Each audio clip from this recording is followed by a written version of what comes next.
마음가짐으로 일을 해야 될까? 먼저 약간 지식하고 정보가 먼저 있어야 될 것 같아요. 그래서 오늘 준비해봤습니다. 2023년도 한국의 트렌드는 어떻게 지금 나타날까? 현상은 김남도 교수는 이제 서울대 연구원들과 같이 해년마다 한국의 트렌드를 분석해서 내놓고 있어요. 굉장히 좋은 책들을 내고 있는 건 정말 훌륭한 것 같아요. 그래서 어느 정도 이제 사업을 한다 하면 트렌드를 알아야 되잖아요. 올해의 트렌드가 뭐지? 이거 되게 궁금한데 정말 감사한 것 같아요. 이 책들은. 일단 트렌드 코리아에서 뽑은 올해 10가지 키워드예요. 평균이 실종된다, 오피스뱅크, 체류시머 여러 가지가 있는데 저는 오늘 여러분들하고 나누려고 하는 내용이 경제 트렌드 부분만 좀 뽑아봤습니다. 올해 경제는 트렌드가 어떻게 갈 것인가 10가지 중에 올해가 이제 점핑하는 토끼인데 점핑을 안 하면 안 돼요. 그래서 레빗 이게 완전 점핑하지 않으면 바로 바닥으로 추락할 수 있는 그런 해가 될 것 같은 트렌드를 내놓고 있습니다. 여러분들 어떠세요? 점프에 대한 기대감 갖고 있으세요? 네. 그렇죠. 근데 지금처럼 해가지고 안 될 것 같아. 완전 용을 쓰지 않으면 거기에서 벗어나기가 힘들어요. 네. 그래서 올해 경제 트렌드 첫 번째가 이제 평균 실종이 나올 거다. 그 동안에는 우리가 평균만 하면 그냥 살아 이랬잖아요. 그리고 우리가 뭐 중산층 이 정도면 됐잖아요. 근데 이제는 그런 시대가 이제는 어려울 것 같아요. 올해부터 이제 무너진다고 보면 될 것 같은데 이제 밥을 한 끼를 먹더라도 요즘 이제 인스타 많이 하니까 밥 한 끼에 8만 원, 9만 원 막 인스타에 올라오죠. 어떤 친구들은 정말 점심 한 끼가 없어서 편의점에 김밥, 삼각김밥을 해야 되는 이런 모든 것이 이제 중간이 없어지는 그런 게 이제 평균 실종을 보이는 트렌드를 보고 있다. 그래서 이제 중간 시대는 사라졌다. 이제 평균을 뛰어넘는 당신만의 대체 불가한 전략은 무엇인지. 우리 부산의 조이 팀들은 어떤 전략을 가지고 있는지. 그러니까 좀 걱정해야 될 건 뭐냐면요. 지방은 걱정해야 될 건 뭐냐면 상향 평균인지 하향 평균인지 이거 엄청 노력해. 우리 조직이 상향 평균에 맞춰져 있는지 하향에 맞춰져 있는지 거기에 사람들은 금방 안주해요. 그거 느껴지세요? 그거예요. 그러니까 조직이 정말 잘 돼야 돼요. 왜냐하면 그래야 내가 상향에 맞춰지거든요. 근데 내가 아무리 뛰어난 사람이더라도 있잖아요. 하향이 우리 조직의 하향이다. 능력이 그거밖에 안 나와. 신기해요. 그래서 환경이 그렇게 중요한 건데 여하튼 여러분들한테는 이 중간 시대는 사라지는데 그런데 일단 믿으세요. 우리가 랭킹 사회라고 아까 소개를 해주셔서 감사했는데 일단 전 세계 상향에 맞춰져 있다. 그것만으로도 일단 괜찮아요? 네. 오케이 그것만으로도 일단. 근데 결론은 여러분들이 맞춰야 돼. 여러분들이 해내셔야 나만의 대체 불가. 이걸 전략을 만들어 가시지 않으면 올해 점프하지 않으면 내년은 완전 양극화가 아주. 그다음 두 번째요. 뉴 디맨드 전략이 나올 건데 약간 좀 그 트렌드하고 정말 잘 PM이 많다라는 걸 알아요. 작년도도 제가 김남도 교수 책을 읽으면서 잘 사람들이 이제 겉에만 보면 잘 몰라요. 저 깊이 내면까지 읽었기 때문에 그 중에서 트렌드 중에 작년에 품귀 현상이 일어났다. 뭐였냐면 그 내용에 있어요.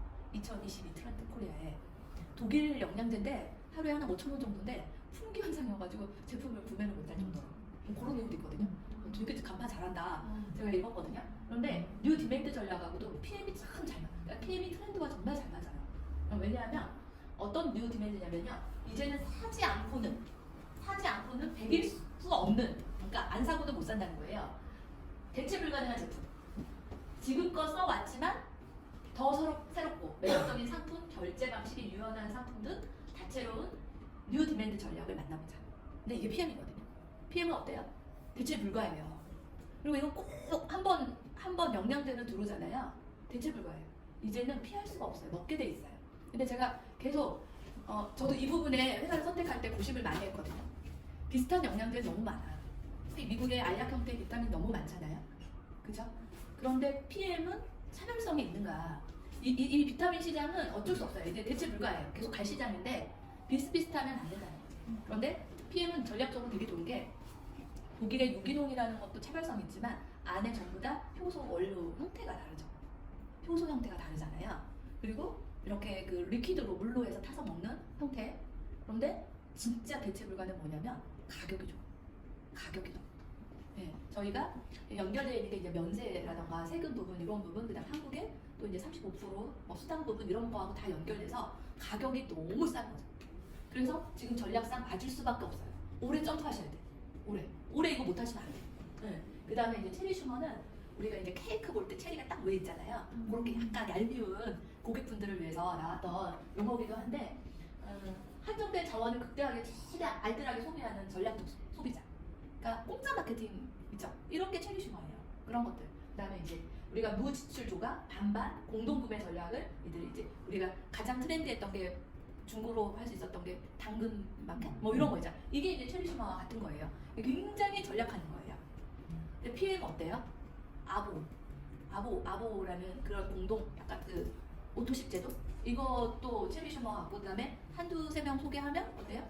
절반 가격에 먹거나 아니면 공짜로 먹거나 뭐 이런 게 가능한 체리 슈머를 원하는데, 이 원하는 트렌드가 굉장히 쉽게 접근할 수 있는 게 PM 비즈니스하고도 연결돼 있어요. 그러니까 이런 트렌드와 맞다 보니까 성장할 수밖에 없는 거예요. 근데 트렌드와 다르게 간다 그럼 성장이 어려운 거예요. 그죠? 그다음에 오피스 빅뱅. 이거는 이제 코로나 이후인데요. 코로나 이후에 이제 완전 보면 되게 재밌는데, 우리가 그동안 출퇴근, 우리가 회사 생활하면 출퇴근 이게 있잖아요. 이건 이제 역사 속으로 사라질 거예요. 그런 모습. 그래서 대기업들이 굉장히 많이 구조조정하고 있어요. 구조조정하고 코로나 이후로 이제 재택근무라던가, 그러니까 굳이 같은 시간에 출근을 해서 같은 시간에 퇴근을 하고 이런 일터의 모습은 역사 속에서나 이제 보게 될 거다. 근데 우리가 이제 IT하고 결합 못하는 사람들은 이게 이제 시대에서 멀어지는 거예요.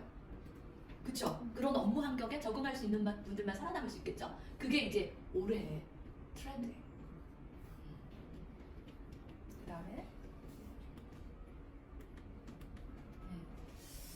저희 집은 페이퍼 신문을 봐요. 페이퍼 신문을 보는데 신문 기사에 어제도 비슷한 자료가 나오더라고요. 어제도 똑같은. 그래서 이거 지금 미국에서 난리예요. 미국뿐이 아니라 전 세계입니다. 전 세계 뭐 아니면 지금 실질 구조조정이에요. 완전 빅테크라고 하거든요. 그래서 어느 정도로 지금 감원을 하고 있냐면 어제 신문에도 나오더라고요. 아마존, 메타, 마이크로소프트 10,000명씩 감원하고 있어요. 10,000명씩. 근데 이게 미국 일만이 아니라 이제 한국에도 이게 이제 현상이 나타날 거거든요. 근데 이제 미국은 굉장히 적극적으로 구조조정을 감행합니다. 근데 한국은 약간 좀 눈치를 보면서 약간 스트레스를 많이 주죠. 이래서 배제를 시킨다던가 이런 형태로 해서 감원을 하는데 한국도 벗어나지 못하고 액티펀치를 마셨더니 지금 너무 많이 올라와가지고 지금 역중 새해부터 몇 스푼을 넣은 거예요? 몇 스푼 넣은 거예요? 5스푼 넣은 거예요? 계속 열이 오르네. 이게 열정인 건지. 벽두 새해부터 지금 계속 이 신문에 내보내는 이건 뭐지? 지금 희망을 줘야 돼. 새해에 참 준비 안 되어 있는 분들은 얼마나 위기감을 느낄까, 얼마나 불안할까, 막 이런 생각을 했어요. 근데다가 이제 난방비는 막 곱하기 한 3 정도 나온다 그러지. 그러니까 굉장히 요즘 근래 사람들이 완전 용트림을 하는 시대에 저희가 있거든요. 제가 이거는 오래전부터 이야기했었어요. 그냥 앞으로 우리 세대는 용트림이에요. 완전 밑에서 바닥까지. 기존의 게 다 바닥으로 가고 어떻게 보면 완전. 그래서 엄청난 스트레스도 많지만 어찌 보면 그러기 때문에 기회도 있어요. 엄청난 기회도 있어요. 사실 항상 위기하고 기회는 공존하게 돼 있어요. 역사에 항상. 네, 그걸 제가 이제 독서 경영하면서 저희가 이제 미래학자 최원식 소장님하고 같이 공부를 하면서도 그 이야기는 계속했었어요. 앞으로 오는 게 엄청난 위기가 오는데 그 위기에 준비되어 있는 사람은 엄청난 기회를 만날 수 있다. 이게 항상 시대예요. 준비하고 있어야 돼요. 지금 이런 시대예요. 그런데 요 근래 나오는 책들이에요. 파이어족은 30대 후반, 40대에 은퇴를 하겠다라는 젊은 세대들. 그래서 빠른 은퇴를 하고 싶은 거예요. 그러면 나오는 수익의 70~80% 다 저축하겠다는 거예요. 완전 어떻게 살겠다는 거예요? 완전 자리뽑이고. 그래서 40대 은퇴하고 싶은 게 파이어족. 이게 이제 저희 딸도 작년부터 파이어족이 되고 싶어요. 막 파이어족이요 막 이러더라고요. 근데 요즘 책들이 그래요. 그리고 이제 투잡 말고 엔잡하기. 이제는 투잡도 옛날 말이야. 엔잡이요. 직업이 굉장히 많아질 수밖에. 근데 잘 준비하면 저는 이제 저희 수아한테 저는 학교 다닐 때부터 이야기를 했거든요. 네, 고등학교 때부터 너희 세대는 직업이 하나 두 개가 아니다. 너희 세대의 직업을 준비해야 되는 건 5개 정도, 4-5개는 기본이다. 그러니까 아빠는 공무원이 되라, 학교에 뭐 선생님이 되라, 뭐 약간 공부를 조금 해가지고. 근데 저는 계속 옆에서 그럼 하지 마, 필요 없어, 하지 마, 하다가 남편하고 싸운 적 있잖아요.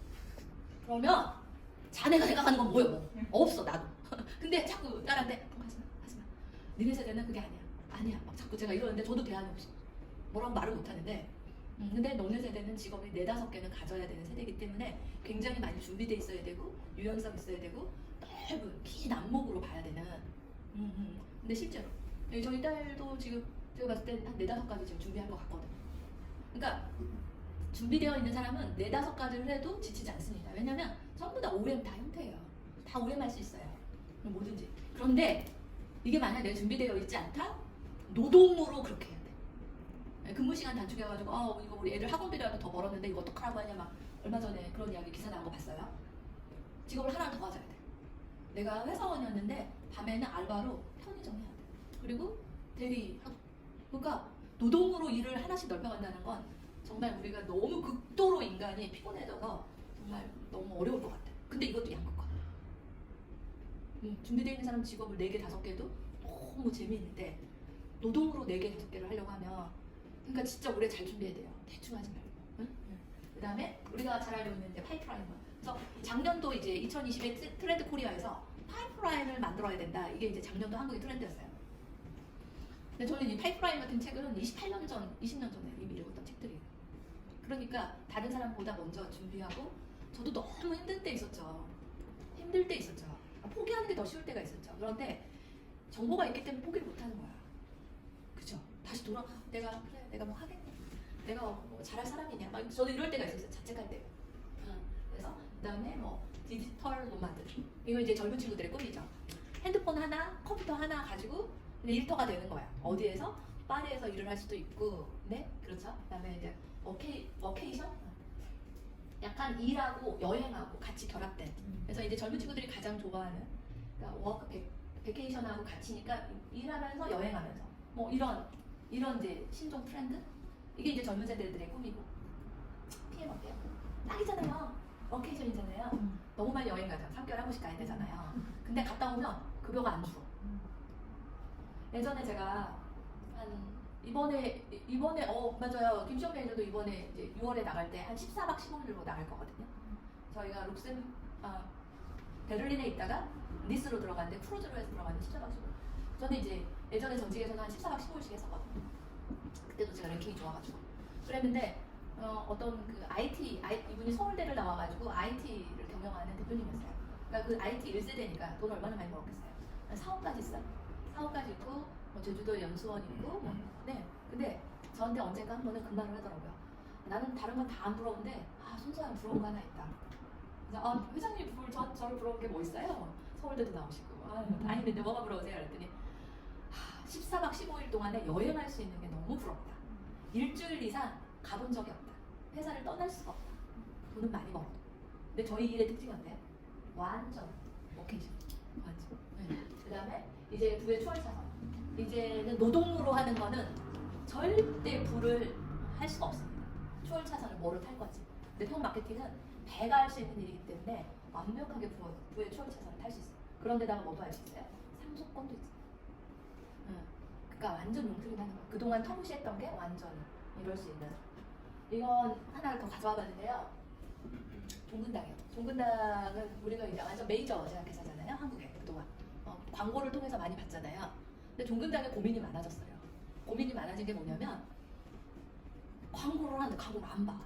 옛날에는 기업들이 돈만 쏟으면 됐거든요.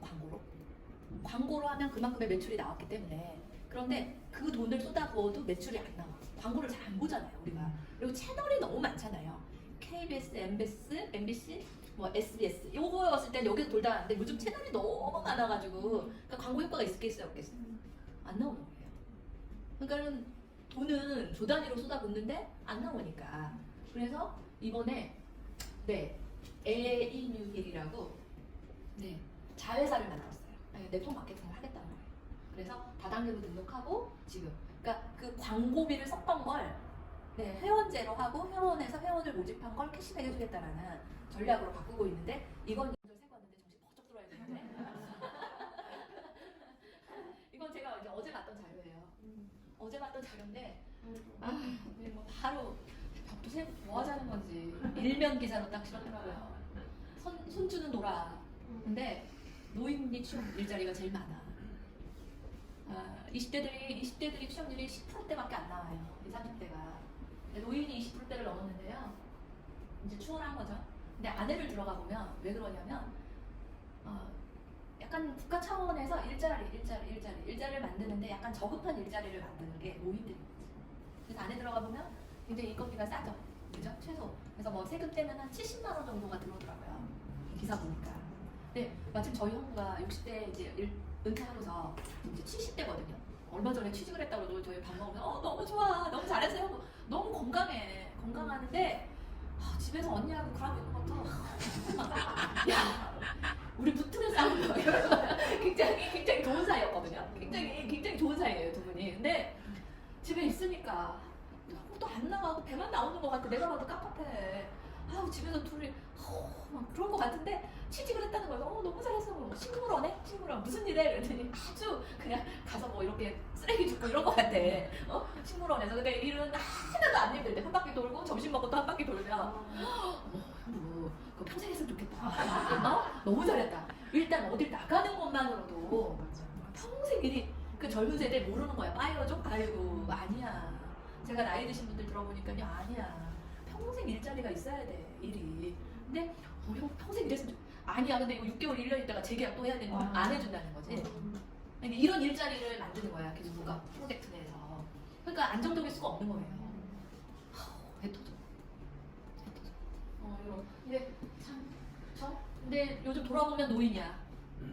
돌아보면 노인분들이 너무 많아가지고. 근데 이제 저희 딸이 노인 심리를 공부하잖아요. 얼마 전에 며칠 전에 엄마 굉장히 그날 밤늦게까지 계속 논문을 쓰더라고요. 하다가 제가 이제 침대에 누워 있었는데 엄마 나는 이 학문이 너무 좋아 이러는 거예요. 너무 만족해요 노인 심리 하는 걸.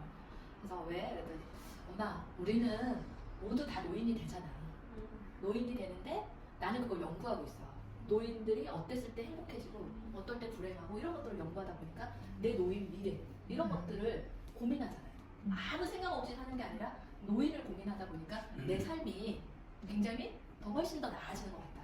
노인 심리 너무 좋아 엄마 이러더라고요. 그래서 내가 무슨 말을 하는지 알겠다 딸. 그래 우리는 노인을 향해서 달려가는 거야. 네. 근데 준비 없는 노인분들, 노인 세대는 너무 오래 사니까. 얼마 전에 명절 전에 제가 이제 의정부에 독거노인만 600명이 살더라고요. 의정부에만. 거기를 이제 저희 리더방에만 제가 올렸는데 그곳에 이제 봉사를 갔어요. 봉사를 간 게 이분들을 이제 이렇게 조사를 하다 보니까 외로운 거야. 외로운데 다른 옆집에서는 기름진 냄새가 나고 막 이러잖아. 명절 때 시끄럽고 지지고 볶고 하는데 그게 행복했던 거야. 그죠? 독거노인이 되게 보고 나니까 혼자 아무도 찾아오지 않아. 근데 그분들이 그 명절 음식이 그립다고 하더라고요. 그래서 그 작년부터 이렇게 명절 음식을 보자기에 싸가지고 고기, 소고기, 돼지고기, 떡, 명절에 먹는 그 다음에 부침, 과일 이렇게 해서 보자기를 싸자는 봉사를 하고 있는데 이번에 참여하면서 그 직접 내가 듣는 거와 그곳을 직접 가는 건 너무 달라요. 독거노인분들 그러니까 거동이 일단 어려워. 거동이 어려우니까 싱크대가 어떻겠어요? 쌓여 있어. 이불은 어떻겠어요? 이불 장난 못 들어요. 그냥 쌓여 있어요. 옷은 어떻겠어요? 정리가 되겠어요? 그런 곳에서 그냥 어떤 삶인지 알겠죠?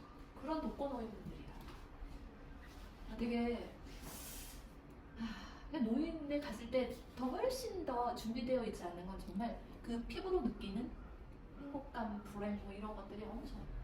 근데 이제 그분들 만나고 제가 또 바로 이동한 데가 어디냐면 제가 완전 양극화를 봤어요. 그렇게 아까 평균 실종이라고 했는데 그런 노인분들 봉사하고 있는데 그 현대 수필의 1세대세요. 김지상 선생님이라고 오랫동안 교직에 있다가 부산 이쪽에 이제 문화부 기자로도 있었고 환경운동가로도 이명박 정부 때 환경부 장관에 5인에 들어가서 임명은 못 받았지만 굉장히 훌륭하신 분이에요. 굉장히 그분 댁을 갔거든요. 박사야. 집안이 6명이 다 박사야.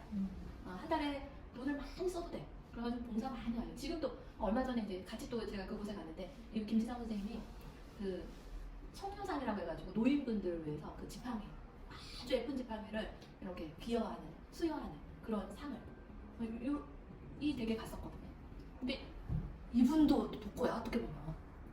근데 이제 약간 부유함이 있는 거지. 근데 이분은 자녀들이 없는데 너무 똑똑해서 없어. 다 손주나 다 딸들이 독일에 있어. 거기에 막 대학에 있고 교수로 있고 그다음에 의학 이쪽에 있고 막 이래요. 혼자 계셔 또 명절에. 그분 댁에 갔는데 완전. 근데 이분은 끊임없는 손님이 오더라고. 끊임없는. 외로울까봐 갔는데 아니요. 액티바이저 20개만 갖다 달라고 하더라고. 오는 손님들 선물로 주겠다고. 네. 그래서 노인이 됐을 때 정말 내가 어떻게 준비되어야 되는지 이 생각하면서 올해 좀 저킹해야 되겠어요. 마지막이요. 체크리스트요. 다시 현실 딱.